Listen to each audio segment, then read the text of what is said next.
우리나라 속담에 보면 피는 물보다 진하다, 또 팔은 안으로 굽는다 하는 속담이 있습니다. 누구보다도 우리 한국 사람들이 이 속담을 좋아하는 것 같아요. 이 의미는 우리가 잘 아는 바와 같이 누구든지 다른 사람보다는 자기 가족을 먼저 생각하게 되고 다른 나라 사람보다는 우리 동족을 더 위하게 된다는 것을 아주 재치 있게 표현하는 속담이라고 말할 수 있습니다.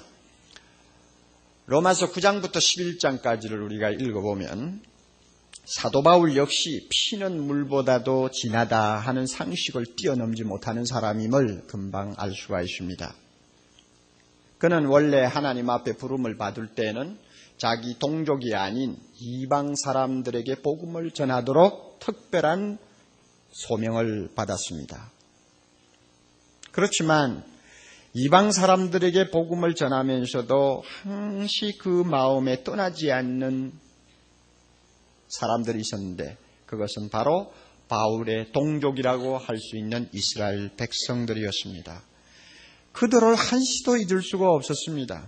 그들은 아직도 복음을 받아들이지를 않고 있었습니다. 유대민족 전체가 예수 그리스도를 배척하고 거부하고 심지어 예수 믿는 자들을 핍박하는 자리에 있었기 때문입니다.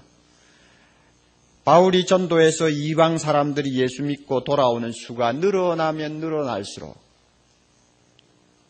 바울은 자기 동족을 생각할 때 마음이 계속 편치를 않았던 것을 지금 9장에서부터 이야기를 하고 있습니다.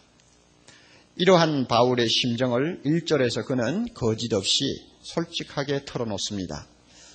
내가 그리스도 안에서 참말을 하고 거짓말을 하지 않는다. 내게 큰 근심이 있는 것과 마음에 끝이지 않는 고통이 있는 것을 내 양심이 성령 안에서 나로 더불어 증거한다 하고 그는 자기 심정을 피력합니다. 큰 근심, 끝이지 않는 고통, 이것이 어떻게 다르냐 이렇게 생각할 필요는 없습니다. 제가 볼 때 바울 가슴 속에 응어리져 있는 이 고통이 얼마나 아프고 오래가는 것인가를 설명하기 위해서, 그것을 전달하기 위해서 이중적으로 강조하는 의미에서 표현을 바꾸어가면서 말씀하고 있다고 생각합니다. 끝까지 회개하지 않고 있으면 이스라엘 동족이 어떻게 될까 하는 근심이 쌓이고 쌓이다 보니까 이것이 나중에는 큰 고통으로 변한 것입니다. 지금 바울의 심정이 그렇게 되어 있어요. 그리고 이 바울의 고통은 단순히 자기 동족이 예수 안 믿으니까 느껴지는 단순한 고통이라고 말하기가 어렵습니다. 그 고통은 조금 복잡합니다. 왜 그런가 하면 일종의 울분이 그 속에 담겨 있기 때문입니다. 원통함이 그 속에 있어요. 무엇이 그렇게 원통한가? 자기 동족만 생각하면 예수 안 믿어서 불쌍하지만은 거기에 더 하나 보태서 원통해서 더 가슴이 아픈 거예요. 그 이유를 4절 5절에서 그는 설명을 합니다. 왜 원통한 아픔이 있는가? 그것은 이스라엘 백성들만이 가진 특권 혹은 기득권 때문에 그렇습니다. 4절 5절 봅니다. 저희는 이스라엘 사람이라 이 말은 하나님의 선민이다 하는 뜻입니다. 저희에게는 8가지가 특별히 주어졌습니다. 양자됨, 영광, 언약들, 율법을 세우시는 것, 그 다음에 예배, 약속들이 있고 조상들도 저희 것이요 육신으로 하면 그리스도가 저희에게서 났다. 이 8가지가 지금 이스라엘 백성들이 하나님으로부터 받은 특별한 은총이었습니다. 양자가 된다는 것은 무엇입니까? 신명기 14장 1절 하나님께서 이스라엘을 보고 말씀합니다. 너희는 너희 하나님 여호와의 자녀니, 이스라엘 백성을 하나님이 선택해서 자기 자녀로 삼았다는 것입니다. 자기의 자녀로 입양시켰다는 말입니다. 아무 가치도 없고 무슨 공로도 없는데 하나님이 일방적으로 이스라엘 백성을 양자로 삼았으니까 이스라엘 백성 편에서는 얼마나 그 영광이요 특권입니까? 바로 그것을 지적하는 것입니다. 그리고 영광이라는 말이 두 번째 나오죠. 이것은 하나님이 이스라엘 백성을 친히 찾아오셔서 그들과 만나시고 그들 가운데 계신 것을 의미합니다. 세계 어느 민족 가운데서도 이스라엘 백성들처럼 하나님을 직접 모시고 그 영광을 본 민족이 없습니다. 시내산 광경을 우리가 출애굽기를 통해서 보면은 하나님이 이스라엘 백성을 친히 찾아오시고 시내산에서 그들과 함께 구하시는 영광이 낮에는 구름 기둥으로 밤에는 불 기둥으로 아니면 나팔 소리로 아니면 하나님의 웅장한 음성으로 들렸습니다. 이 영광이요. 하나님의 영광이 그들에게 임한 것입니다. 이거 얼마나 큰 축복입니까? 그리고 언약이라는 말이 나옵니다. 하나님께서는 세계 민족 가운데서 오직 이스라엘 백성과 상대해서 약속을 하신 것들이 있습니다. 이스라엘 백성과 약속하신 것은 크게 세 가지를 말할 수가 있습니다. 아브라함과 약속했습니다. 그리고는 그 약속의 표로 할례를 받도록 했습니다. 이것이 첫 번째 언약이요. 그 다음에 시내산에서 모세를 대표로 세워서 이스라엘과 언약을 맺었습니다. 그때 그 언약의 표로 주신 것이 율법이었습니다. 그리고는 선지자들을 통해서 하나님께서 언약을 또 세운 것이 있는데 이것을 소위 새 언약이라고 합니다. 이 새 언약은 예수 그리스도를 이스라엘 백성을 통해서 보내시겠다고 하는 약속이었습니다. 세계 어느 민족치고 하나님이 직접 찾아오셔서 그와 같이 장엄한 약속들을 주신 예가 없습니다. 이스라엘 백성에게는 엄청난 영광이죠. 그리고 율법이 있습니다. 하나님께서는 이스라엘 백성들에게 율법을 특별히 허락하셨습니다. 그래서 이스라엘 백성들은 다른 민족과 달리 하나님의 뜻이 무엇인가를 먼저 배우고 알 수 있는 자리에 그들이 세움을 받았습니다. 이것도 큰 축복이죠. 그들에게는 예배가 있었습니다. 예배라는 말은 하나님 앞에 나가서 경배할 수 있는 영광 특권을 가리킵니다. 하나님께서는 세계 모든 민족에게 이 특권 주지 않았습니다. 오직 이스라엘 백성들에게만 항상 지정된 장소에 나와서 제사 드리면서 하나님 앞에 예배 드리도록 허락하셨습니다. 약속이 있습니다. 하나님의 자녀요, 선택받은 백성이기 때문에 여러 가지 축복에 대한 약속이 있어요. 들어가도 복을 받고 나가도 복을 받고, 너희들이 내 명령에 순종하면 땅에서 장수할 것이요 너희 후손이 이 땅에서 영원히 떠나지 아니할 것이다 하는 각종 약속들을 하나님이 얼마나 많이 주셨는지 몰라요. 이 약속들을 그들이 지고 있어요. 그리고 그들에게는 참 자랑스러운 조상이 있습니다. 아브라함, 이삭, 야곱을 위시해서 믿음의 조상들이 있고 그 조상을 통해서 형성된 자랑스러운 역사가 있으며 전통이 있습니다. 이것을 그들이 가지고 있어요. 동시에 가장 중요한 거, 하나님께서는 이스라엘 백성의 혈통을 통해서 인류의 구원자 예수 그리스도를 보내셨습니다. 이렇게 8가지의 기득권을 가진 것이 이스라엘 백성이라는 말입니다. 이런 의미에서 세상 사람이 다 구원받지 못하고 기회를 놓치는 한이 있어도 이스라엘 백성만은 반드시 구원을 받을 수 있는 기회와 특혜를 누리고 있었다는 것을 바울이 지금 말하고 있습니다. 구원 문제에 관한 한 이스라엘 백성은 머리가 될 자들이지 절대로 꼬리가 될 사람들이 아니었습니다. 그런데 실제로 이스라엘 백성들은 어떤 처지에 놓여 있었습니까? 하나님의 자녀라고 하면서 하나님이 보내신 구원자 예수님을 십자가에 못 박는 기막힌 비극을 연출한 백성이 되어버렸습니다. 그뿐입니까? 복음을 거부합니다. 교회를 핍박합니다. 그리고 믿음으로만 구원받도록 해주신 하나님의 의를 부인하고 스스로 지혜로운 채 하다가 나중에는 꺾이운 가지가 되어버린 것이 이스라엘 백성들이었습니다. 구원을 제일 먼저 받아야 할 동족이 복음의 원수가 되고 제일 꼬리가 되어버린 것을 볼 때마다 바울은 가슴이 아파 견딜 수 없고 울분을 참을 수가 없고 답답하고 원통해서 못 견디는 것이에요. 이걸 지금 바울의 심정입니다. 이렇게 자기 동족의 어려움을 가지고 고통하다가 보니 자연히 연민의 정이 생겼습니다. 그래서 처음에는 원망도 하고 불평을 하다가 나중에는 그들이 너무 불쌍해서 사랑하는 마음으로 자꾸 변해갔습니다. 어디까지 바울이 그의 마음을 쏟았느냐? 3절을 보면 우리가 알 수 있습니다. 어디까지 바울의 마음이 갔느냐? 바울의 고통이 어디까지 발전했느냐 하는 것을 우리가 3절에서 볼 수 있어요. 3절, 나의 형제 곧 골육의 친척을 위하여, 자기 동족이죠. 동족을 위하여 내 자신이 저주를 받아 그리스도에게서 끊어질지라도 원하는 바로라. 여기서 끊어진다 하는 말은 이해를 돕기 위해서 삽입한 말입니다. 원래대로 하면은 그리스도로부터 저주를 받는다는 말입니다. 내가 내 동족을 구원하기 위해서 저주받을 필요가 있다면 차라리 저주받겠다. 내가 내 동족을 예수 믿도록 하기 위해서 내가 예수 그리스도로부터 완전히 버림을 받는 한이 있더라도 내가 그 동족을 구원할 수만 있다면 그 대가를 치르겠다는 이야기입니다. 여기에서 저주를 받는다 하는 말은 굉장히 무시무시한 말입니다. 아나테마 하는 헬라어 말인데 참 무서운 말입니다.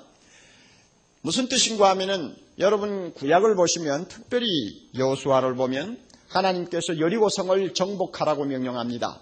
여리고성을 정복할 때에 특별히 하나님이 주신 명령이 있는데 그것은 남녀노소 생명을 가진 것은 하나도 살리지 말라.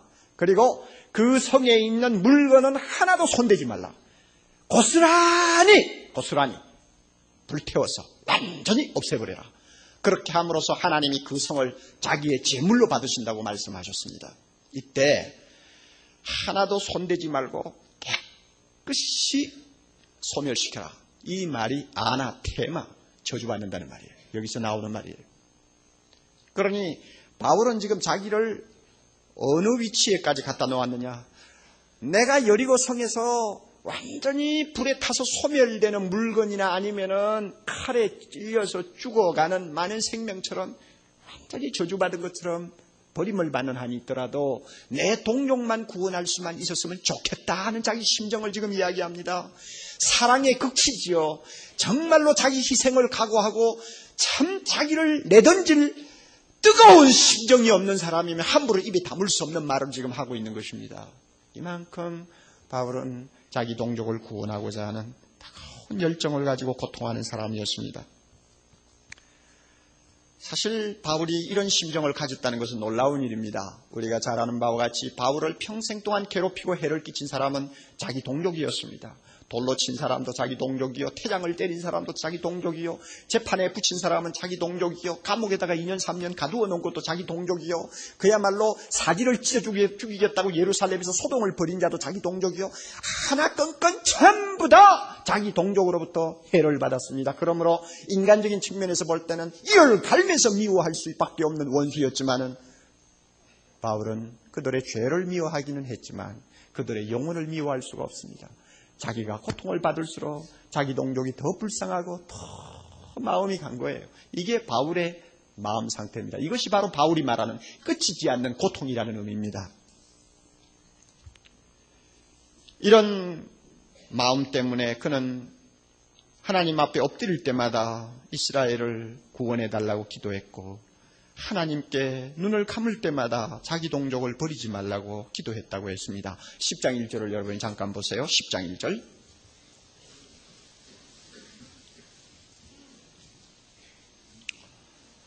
형제들아, 내 마음에 원하는 바와 하나님께 구하는 바, 두 가지 이중으로 씁니다. 원하고 구하는 바가 있는데 그것은 이스라엘을 위하는 것이니 곧 저희로 구원을 얻게 하려 함이라. 여러분이 9장 3절을 집에 가서 외우시면서 10장 1절을 항상 곁들여서 여러분이 참고를 하셔야 됩니다. 그래야만이 9장 3절의 그 내용의 의미가 무언가를 여러분이 밝히 알 수가 있습니다. 바울이 왜 가슴에 고통하고 끊이지 않는 괴로움이 있었습니까? 이 백성 자기 동족을 구원하고자 하는 그것 때문에 그랬습니다. 그러므로 바울이 가진 그 고통에는 자기 민족을 불쌍히 여기는 마음, 원통해서 답답해하는 마음, 사랑해서 모든 것을 희생시키고자 하는 마음이 온통 담긴 고통이라는 것을 우리가 여기서 분명히 알고 있어야 합니다. 그렇다면 사랑하는 형제자매 여러분, 이 말씀이 우리와 무슨 관계가 있습니까? 우리는 유대인도 아닙니다. 바울도 아닙니다. 그렇다고 우리 민족이 유대나라 민족처럼 특별한 기득권을 가지고 있는 사람들도 아닙니다. 그러므로 바울은 바울이고 우리는 우리고, 그런 의미에서 9장 10장 11절이 이스라엘을 위해서 기록된 말씀이라면 그것은 건너뛰어서 바로 12장으로 들어갑시다. 이렇게 해도 괜찮을 것 같습니다. 그래도 될까요? 하나님께서는 그러면 안 된다고 말합니다. 왜 그런가 하면은 9장에 있는 바울의 심정을 통해서 우리가 진지하게 도전을 받아야 하고 교훈을 받아야 할 것들이 들어있기 때문입니다. 우리는 이 부분에 대해서 잠깐 귀를 기울여야 합니다. 첫째로, 구원의 확신과 기쁨에는 반드시 고통이 수반된다는 진리입니다. 다시 한번. 구원의 확신과 기쁨에는 반드시 고통이 수반된다. 이것을 바울을 통해서 하나님께서 우리에게 교훈하고 계십니다. 8장에서 우리는 사도 바울의 모습을 보았습니다. 그는 자신의 차서 큰 소리로 외칩니다. 누가 우리를 대적하겠는가? 누가 그리스도의 사랑에서 끈을 끊겠는가? 아무도 우리를 이제는 하나님의 손에서 빼앗아갈 자가 없다. 나는 분명히 구원받았다. 나는 확신이 있다. 그러므로 나는 기쁘다. 그러므로 나는 감격스럽다 하는 모습을 8장에서 우리는 바울을 통해서 봅니다. 이것은 사실입니다.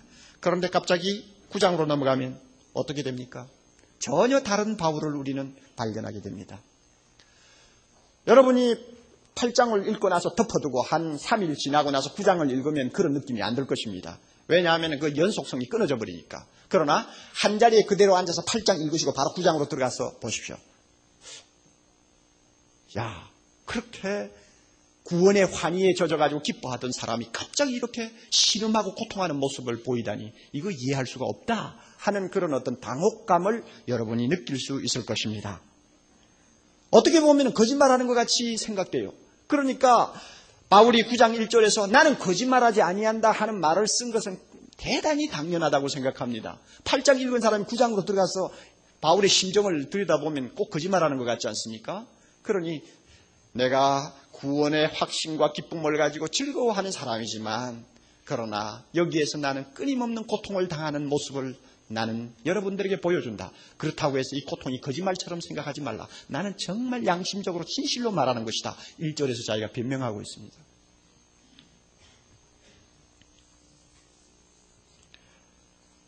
바로 바울에게서 보는 이 양면성 혹은 어떻게 보면 모순처럼 보이는 이것이 저에게는 대단한 충격과 도전과 자책을 가져다 주었습니다. 우리가 알다시피 구원은 믿음으로 값없이 받는 선물입니다. 믿습니까? 그리고 그것을 받고 안 받고는 세상에서 보면 별 차이가 없습니다. 그러나 내세에서는 그 구원이 영원히 한 사람의 운명을 행복과 불행으로, 축복과 저주로, 생명과 죽음으로 갈라놓는 심각한 문제가 된다는 것을 우리는 보아왔습니다. 감사하게도 저는 하나님 앞에 구원받았습니다. 하나님의 은혜로 이 값없이 구원을 얻었습니다. 이제는 저를 정죄할 사람이 아무도 없습니다. 하나님의 손에서 끊어놓을 사람도 없고 하나님의 사랑에서 빼앗을 자도 없습니다. 얼마나 감격스럽습니까? 얼마나 좋습니까? 저도 바울처럼 좋아합니다. 기뻐합니다. 그렇다면 하나님은 묻습니다. 너 그것으로 족하니? 그렇게 너 혼자 구원받았다고 감격하고 기뻐하는 것으로 행복하냐? 하나님이 저에게 묻습니다. 저는 예 하려다가 대답을 못합니다. 왜? 바울을 보니까 그렇지 않거든요. 하나님께서는 바울을 보라고 합니다. 너 바울 봐. 바울만큼 구원의 확신을 가진 사람이 세상에 있느냐? 바울처럼 구원의 기쁨을 간직한 사람이 있느냐? 그러나 바울은 지금 마음에 큰 고통을 안고 있다고 하지 않느냐?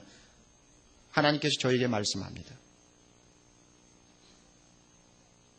그러므로 구원의 확신과 기쁨이 큰 사람일수록 구원받지 못하는 형제 때문에 오는 고통을 함께 가지고 있다는 것을 저는 솔직히 이 말씀을 통해서 배웠습니다. 만약에 나는 구원받고 기쁘고 감사한데 다른 형제에 대해서 무관심하다면 그것은 성경적이 아니요 하나님이 기뻐하는 심정이 아니라는 것 우리가 분명히 여기에서 확인하고 넘어갈 필요가 있습니다. 혼자 구원받은 것으로 우리 예수 믿는 사람은 절대로 행복할 수가 없습니다. 누구에게서 배우느냐? 바울로부터 배우는 것입니다. 이런 의미에서 저는 주님으로부터 호된 꾸지람을 들었다고 고백하고 싶습니다. 주님이 저에게 묻습니다. 옥 목사, 너는 구원의 확신이 있는가? 예, 주님이 있습니다. 너 구원받은 거 굉장히 기쁘지? 감격하는가? 예, 감격하고 감사하고 기뻐합니다. 그렇다면 아직 구원받지 못한 내 형제들 때문에 바울처럼 마음에 쉬지 않는 고통이 있는가? 저는 대답을 못했습니다. 고통이 좀 있기는 있는 것 같은데 대답할 만큼 큰 고통이 없어요. 이것이 저의 심정이에요. 목사가 뭐 저래 해도 할 수 없어요. 사실이에요.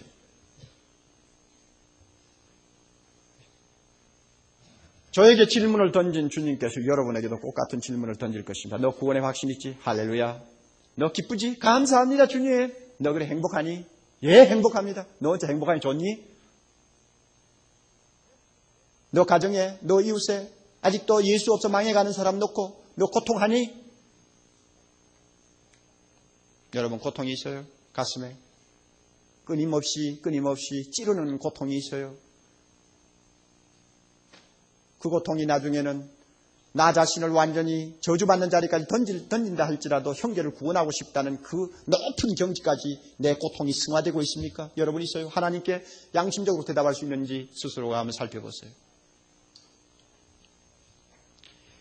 진짜 구원의 확신과 기쁨을 간직하고 사는 사람은 반드시 이 고통을 함께 가지고 있습니다. 저는 지난 고난주간에 어떤 믿음 좋은 여성도로부터 그것을 다시 확인했습니다. 우리 교회 성도는 아닙니다.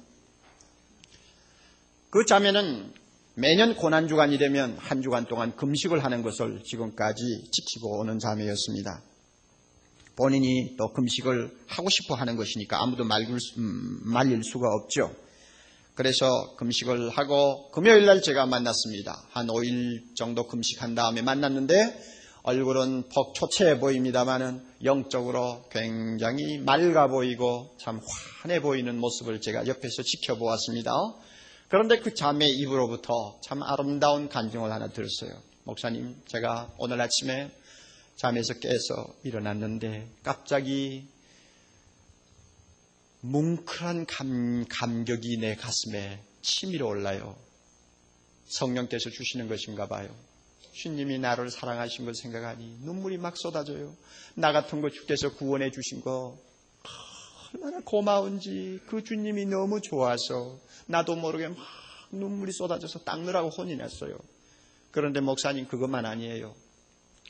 이렇게 좋은 예수, 이렇게 좋은 구원을 나 혼자만 받고 이 예수 모르고 지금 죽어가는 사람이 너무 많다는 거 생각할 때 가슴이 아파서 또 눈물이 뜨겁게 흐르는 것을 제가 주체하지를 못했어요. 그 이야기를 하면서 그 자리에서 또 우는 거예요. 제가 그 자매를 옆에서 지켜보면서 주여, 목사에게도 저런 은혜 좀 주세요. 남자가 뭐 꾸질꾸질하게 울고 그러지는 못하지만 그래도 저 예수가 너무 좋아서 울고 내가 구원받은 건 너무 감격스러워서 울고 동시에 아직도 구원받지 못하고 있는 수많은 사람들 생각할 때 불쌍해서 울고. 여러분, 이것이 바울의 바로 그 고통입니다. 아시겠어요? 바울의 그 심정이에요. 우리가 받은 구원의 확신 성령이 주시는 것입니다. 우리가 누리는 이 구원의 기쁨도 성령이 주시는 것입니다. 동시에 우리가 믿지 않는 형제들 때문에 가슴 아파하는 이 고통도 누가 주는 것이냐? 본능이냐? 자연인이냐? 어떤 감정이냐? 아닙니다. 누가 주는 것입니까? 성령이 주시는 것입니다. 여러분 보세요. 2절 분명히 바울이 이야기합니다. 누가 주는 것이라고 말하는 것을 분명히 들으세요. 내 마음에 끝이지 않는 고통이 있는 것을 내 양심이 누구 안에서 증명한다고요? 성령 안에서 증거한다. 이 성령이 주시는 고통입니다. 우리는 이 고통이 있어야 정상입니다. 이 고통이 만약에 없다면 문제가 있습니다. 확신은 있는데 고통이 없습니까? 기쁨은 있는데 믿지 아니하는 자들에 대한 가슴 아픔이 없습니까? 무언가 잘못된 것이요. 어떤 면에서는 나의 확신과 기쁨도 성령이 주시지 않는 엉터리인지도 모릅니다. 교회가 점점 커가면서 이 교회 담임 목사로서 저는 큰 고민거리가 하나 지금 생겼습니다. 특별히 금년 들어와서 그 고민은 더 커지고 있습니다. 무엇인지 압니까? 교회가 커지고 있습니다.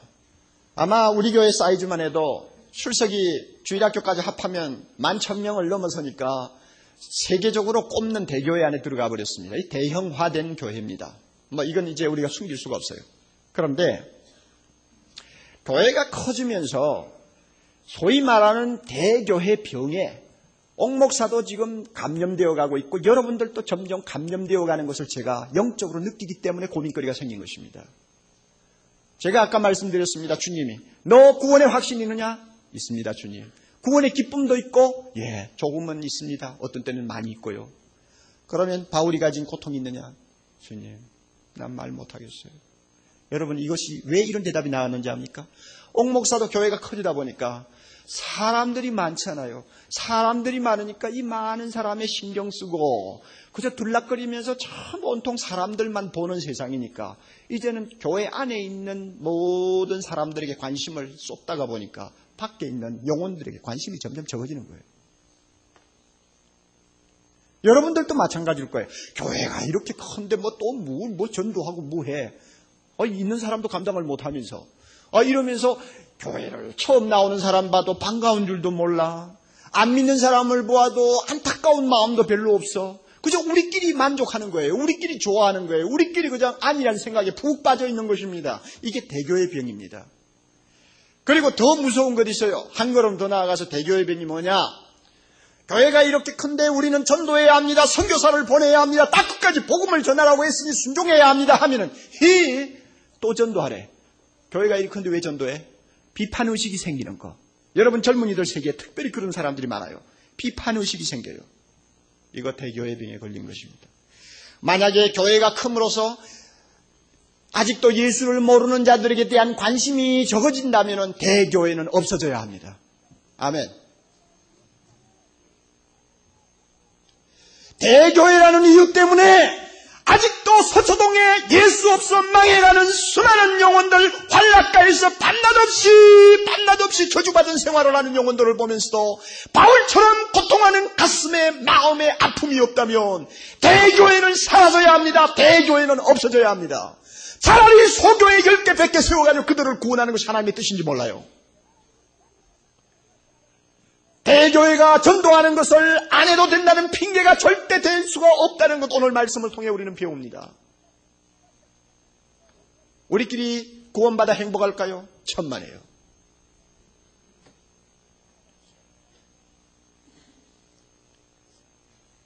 제가 답답해서 새가족 모임에 나오시는 분들의 그 성분을 한번 조사를 시켰습니다. 주일날 나오는 새가족 모임, 월요일날 나오는 새가족 모임, 우리 교회 처음 등록한 분들이 와서 5주 동안 참 아름다운 교육을 받고 은혜를 받는 참 귀한 시간입니다. 우리 교회 새가족 모임 때문에 우리 한국에 새가족 모임 하는 교회들이 얼마나 많아졌는지 몰라요. 들어오셔서 그 시간에 그 5주 동안 배우는 분들 성향을 조사해. 2가지 조사해요. 기성교인이 얼마 되고 초신자가 얼마냐 그 말입니다. 조사를 했더니 성적이 좋을 때는 4대6이에요. 우리 교회 성도들이 전도해서 오신 분이 4명이면 이사 와서 아니면 교회를 옮겨서 들어오신 분이 6명. 좋을 때, 성적이 좋을 때 그렇고, 성적이 나쁠 때는 2대8이에요. 우리 교회 예수 처음 믿는 사람 2이 있다면 그 나머지는 전도를 안 했는데도 자기 발로 들어오신 분들이에요. 제가 그거 볼 때, 참 안 됐다. 4대6 정도는 그래도 괜찮은 거예요. 그런데 그 4대6이 계속 유지가 되느냐면 안 된다 그 말입니다. 2대8로 떨어지면 이거는 참, 진짜 이거는 큰 문제예요. 그래서 제가 속으로 그래요. 주님, 9년 전, 10년 전으로 다시 돌려주세요. 사랑의 교회를. 그때는 아무리 성적이 나빠도 3대7을 유지를 했는데 3대7. 예수 믿고 자기 발로 더 걸어 들어오시는 분 3명이면 나머지 7명은 우리 교인들이 집집마다 다니면서 아니면 가정에서 핍박을 받아가면서 구원해서 데리고 오신 분들이 7명이었다는 이야기입니다. 그런데 대교회가 되어가면서 점점 믿지 않냐는 자들에 대한 관심이 줄어지다 보니까 우리끼리 좋아하네.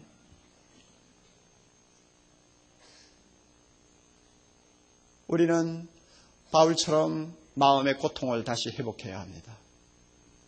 오늘 이 시간 성령께서 은혜 주시기를 우리는 사모해야 합니다. 나 혼자 구원받아 행복할 수 없습니다. 그리고 이 본문에서 두 번째로 우리가 배워야 할 중요한 진리가 있습니다. 전도는 내 형제, 내 동족부터 먼저 한다. 이것입니다. 바울이 지금 내 형제 내 골육이라고 한 것은 이스라엘 백성을 공동체로 가리키는 말이기도 합니다만, 그러나 그 말씀 안에 분명히 들어있는 진리는 전도는 가까운 사람, 가장 내 가까이 접근할 수 있는 사람부터 먼저 전하는 것, 이것이 전도의 기본 원리다 하는 것을 여기서 우리가 배울 수가 있습니다.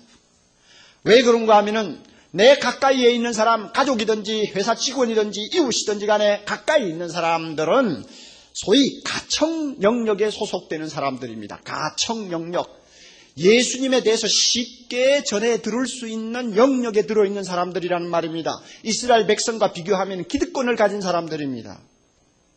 여러분, 예를 들어서 어느 가정에 부인이 예수 믿었다고 합시다. 다른 가족들은 하나도 예수 믿지 않아요. 그러나 그 부인이 예수 믿음으로 성경에 있는 대로 남편이 거룩해지고 있습니다. 벌써 가청 영역에 들어온 거죠. 자녀들과 다른 식구들이 종종 예수 하나님이라는 이름을 듣습니다. 그리고 아내가 하나님 앞에 기도하는 모습, 성경을 읽고 있는 모습을 통해서 하나님의 임재와 영광을 은근히 옆에서 지켜보고 있는 사람들입니다. 그런 의미에서 그들은 가청 영역에 소속된 사람들, 예수 믿기가 훨씬 쉬운 자리에 들어와 있는 사람들입니다. 이 사람들로부터 전도하는 것이 순서라는 것을 오늘 바울의 내 형제 내 골육이라는 말에서 배워야 합니다. 26년 전에 제가 국민학교 학생들을 그룹으로 모아가지고 과외를 시키던 일이 있었는데, 그때에 과외 공부를 하던 귀염둥이 여학생이 하나 있었어요. 그 여학생이 26년이 지난 최근에 참 어떻게 연줄이 되어가지고 남편과 함께 저를 만나러 왔습니다.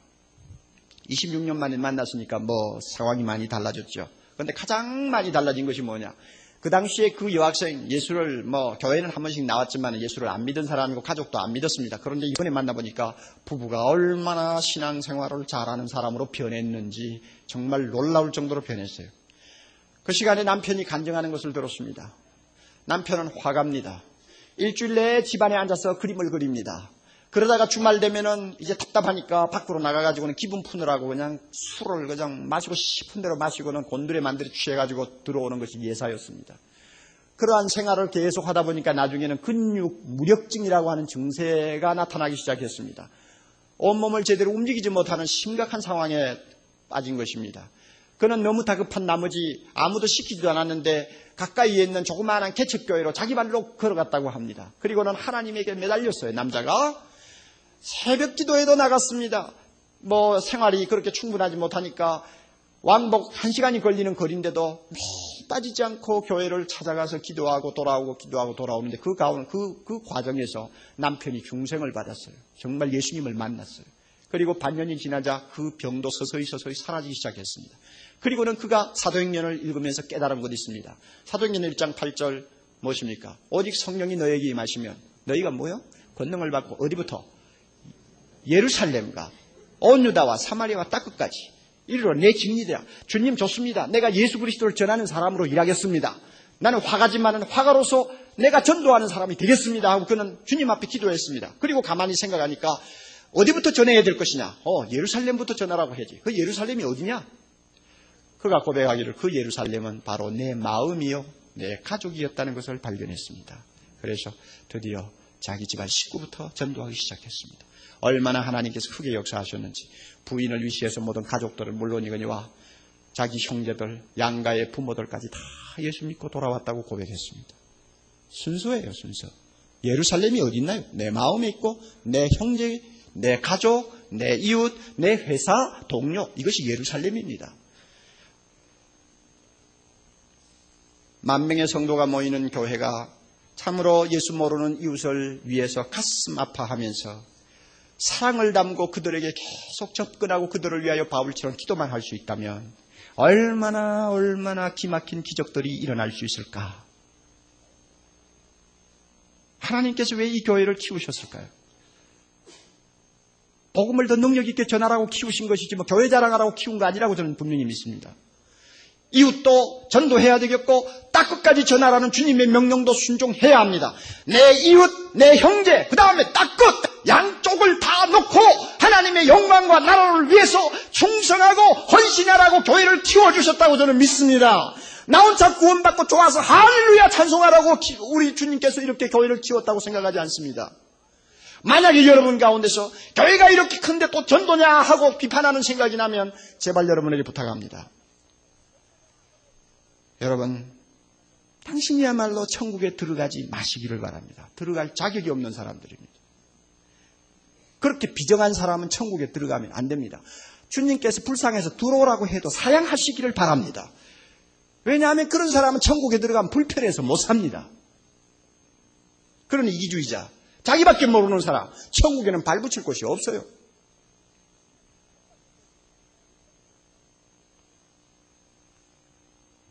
이 시간 주님은 우리에게 두 가지 질문을 합니다. 너에게 끝이지 않는 고통이 있는가? 여러분 대답하십시오. 그리고 두 번째로 너의 형제, 너의 동족을 위한 눈물이 있는가? 주님께서 질문할 때 여러분이 뭐라고 대답하겠습니까? 아직도 남편이 믿지 않습니다. 아직도 부모가 예수 모릅니다. 내 자식 중에 아직도 교회 안 나오는 자식들이 있습니다. 내 이웃도, 내 직장 동료들도 아직도 예수 모르는 사람 투성입니다. 주님, 이런 사람을 놓고 나 혼자 기뻐서 감사하는 것 얼마나 가증스럽게 보이겠습니까? 용서해 주세요. 주님은 그렇게 명령하지 않으셨는데 내가 이렇게 이기주의자가 되었습니다. 나 혼자만 구원받아가지고는 이 땅에서도 행복할 수 없습니다.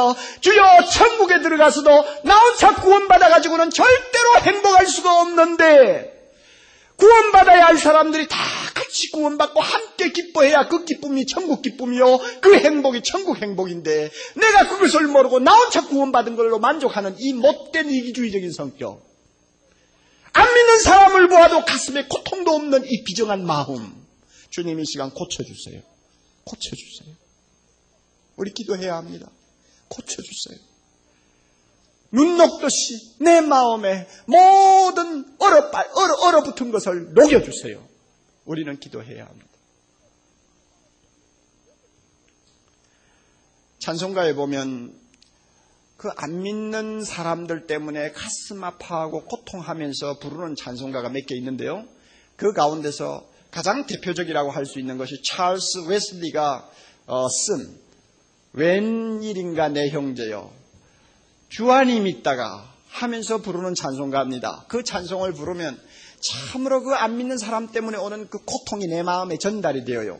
오늘 이 시간 269장 같이 내놓고 정말로 여러분 안 믿는 형제, 안 믿는 가족, 안 믿는 동료, 안 믿는 친구, 심지어 안 믿는 우리나라 동족들을 생각하면서 우리가 이 찬송을 좀 불러보았으면 좋겠습니다.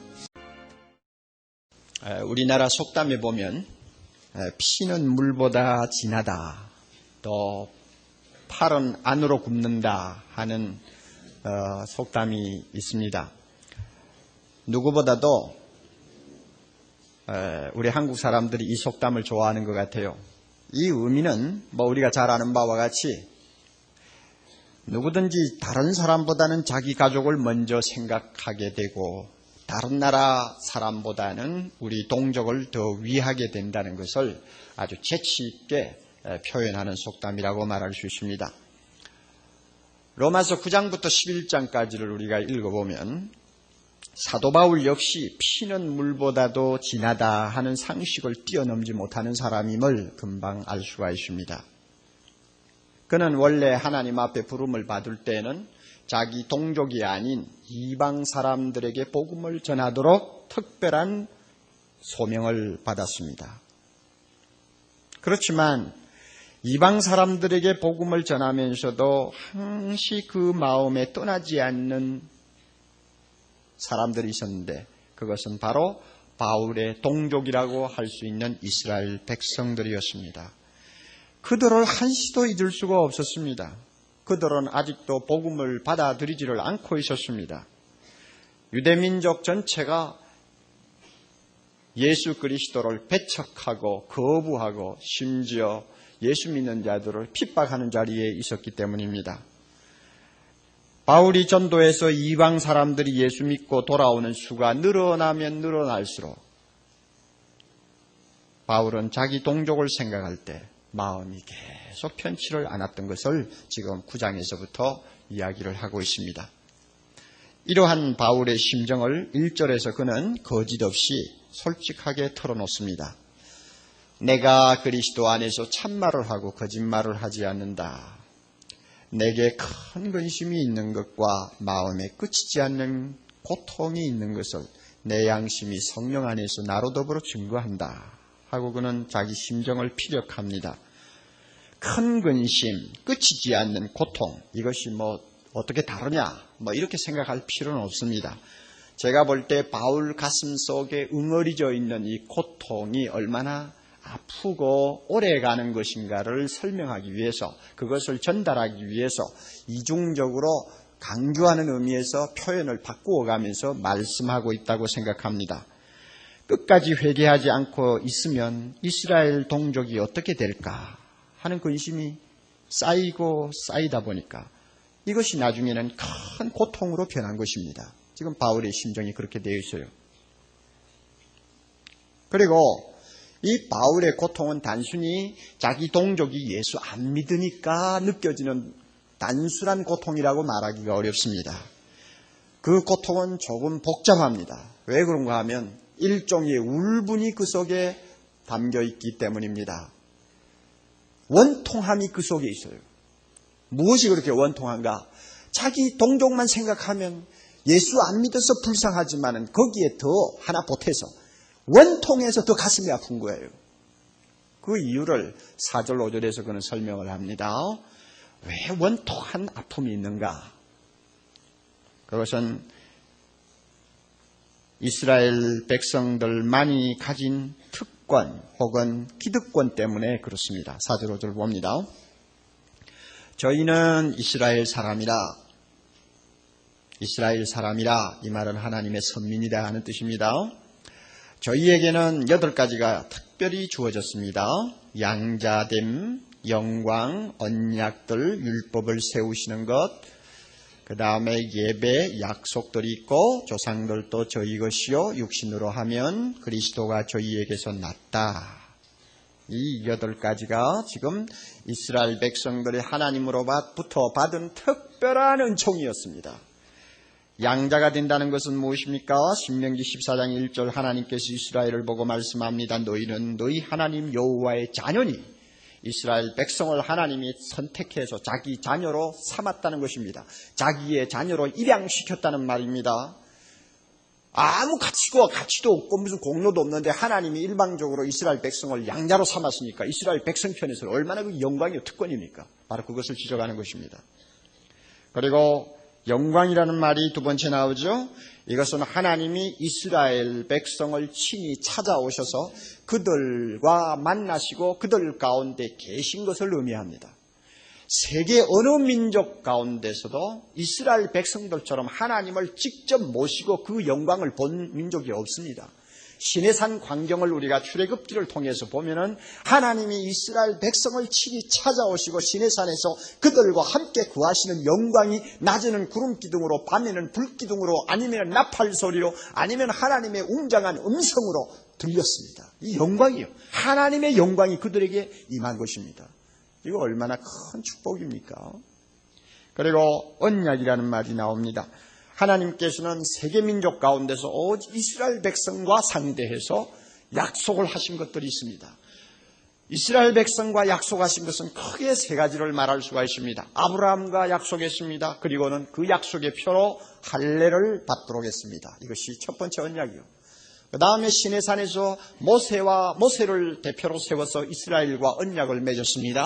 그때 그 언약의 표로 주신 것이 율법이었습니다.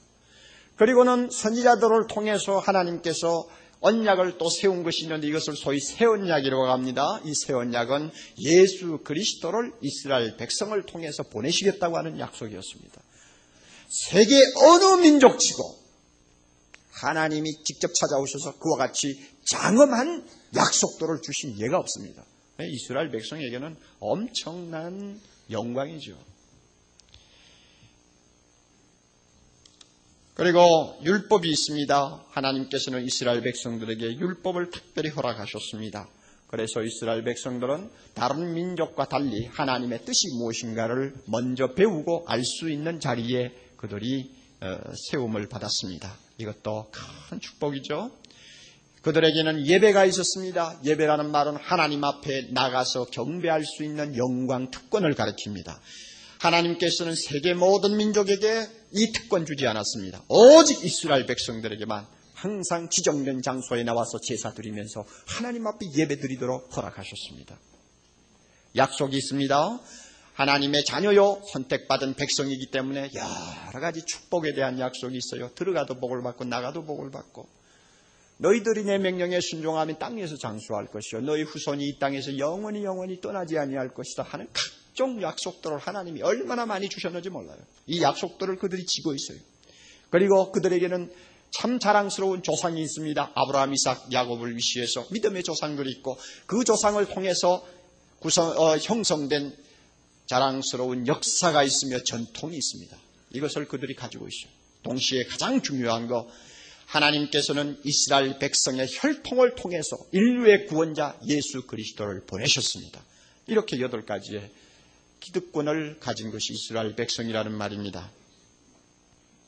이런 의미에서 세상 사람이 다 구원받지 못하고 기회를 놓치는 한이 있어도 이스라엘 백성만은 반드시 구원을 받을 수 있는 기회와 특혜를 누리고 있었다는 것을 바울이 지금 말하고 있습니다. 구원 문제에 관한 한 이스라엘 백성은 머리가 될 자들이지 절대로 꼬리가 될 사람들이 아니었습니다. 그런데 실제로 이스라엘 백성들은 어떤 처지에 놓여 있었습니까? 하나님의 자녀라고 하면서 하나님이 보내신 구원자 예수님을 십자가에 못 박는 기막힌 비극을 연출한 백성이 되어버렸습니다. 그뿐입니까? 복음을 거부합니다. 교회를 핍박합니다. 그리고 믿음으로만 구원받도록 해주신 하나님의 의를 부인하고 스스로 지혜로운 채 하다가 나중에는 꺾이운 가지가 되어버린 것이 이스라엘 백성들이었습니다. 구원을 제일 먼저 받아야 할 동족이 복음의 원수가 되고 제일 꼬리가 되어버린 것을 볼 때마다 바울은 가슴이 아파 견딜 수 없고 울분을 참을 수가 없고 답답하고 원통해서 못 견디는 것이에요. 이걸 지금 바울의 심정입니다. 이렇게 자기 동족의 어려움을 가지고 고통하다가 보니 자연히 연민의 정이 생겼습니다. 그래서 처음에는 원망도 하고 불평을 하다가 나중에는 그들이 너무 불쌍해서 사랑하는 마음으로 자꾸 변해갔습니다. 어디까지 바울이 그의 마음을 쏟았느냐? 3절을 보면 우리가 알 수 있습니다. 어디까지 바울의 마음이 갔느냐? 바울의 고통이 어디까지 발전했느냐 하는 것을 우리가 3절에서 볼 수 있어요. 3절, 나의 형제 곧 골육의 친척을 위하여, 자기 동족이죠. 동족을 위하여 내 자신이 저주를 받아 그리스도에게서 끊어질지라도 원하는 바로라. 여기서 끊어진다 하는 말은 이해를 돕기 위해서 삽입한 말입니다. 원래대로 하면은 그리스도로부터 저주를 받는다는 말입니다. 내가 내 동족을 구원하기 위해서 저주받을 필요가 있다면 차라리 저주받겠다. 내가 내 동족을 예수 믿도록 하기 위해서 내가 예수 그리스도로부터 완전히 버림을 받는 한이 있더라도 내가 그 동족을 구원할 수만 있다면 그 대가를 치르겠다는 이야기입니다.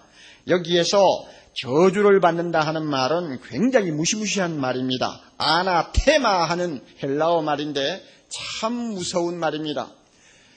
무슨 뜻인가 하면은 여러분 구약을 보시면 특별히 여호수아를 보면 하나님께서 여리고성을 정복하라고 명령합니다. 여리고성을 정복할 때에 특별히 하나님이 주신 명령이 있는데 그것은 남녀노소 생명을 가진 것은 하나도 살리지 말라. 그리고 그 성에 있는 물건은 하나도 손대지 말라. 고스란히 불태워서 완전히 없애버려라. 그렇게 함으로써 하나님이 그 성을 자기의 제물로 받으신다고 말씀하셨습니다. 이때 하나도 손대지 말고 깨끗이 소멸시켜라. 이 말이 아나테마, 저주받는다는 말이에요. 여기서 나오는 말이에요. 그러니 바울은 지금 자기를 어느 위치에까지 갖다 놓았느냐. 내가 여리고 성에서 완전히 불에 타서 소멸되는 물건이나 아니면은 칼에 찔려서 죽어가는 많은 생명처럼 완전히 저주받은 것처럼 버림을 받는 한이 있더라도 내 동족만 구원할 수만 있었으면 좋겠다 하는 자기 심정을 지금 이야기합니다. 사랑의 극치지요. 정말로 자기 희생을 각오하고 참 자기를 내던질 뜨거운 심정이 없는 사람이면 함부로 입에 담을 수 없는 말을 지금 하고 있는 것입니다. 이만큼 바울은 자기 동족을 구원하고자 하는 뜨거운 열정을 가지고 고통하는 사람이었습니다. 사실 바울이 이런 심정을 가졌다는 것은 놀라운 일입니다. 우리가 잘 아는 바와 같이 바울을 평생 동안 괴롭히고 해를 끼친 사람은 자기 동족이었습니다. 돌로 친 사람도 자기 동족이요, 태장을 때린 사람도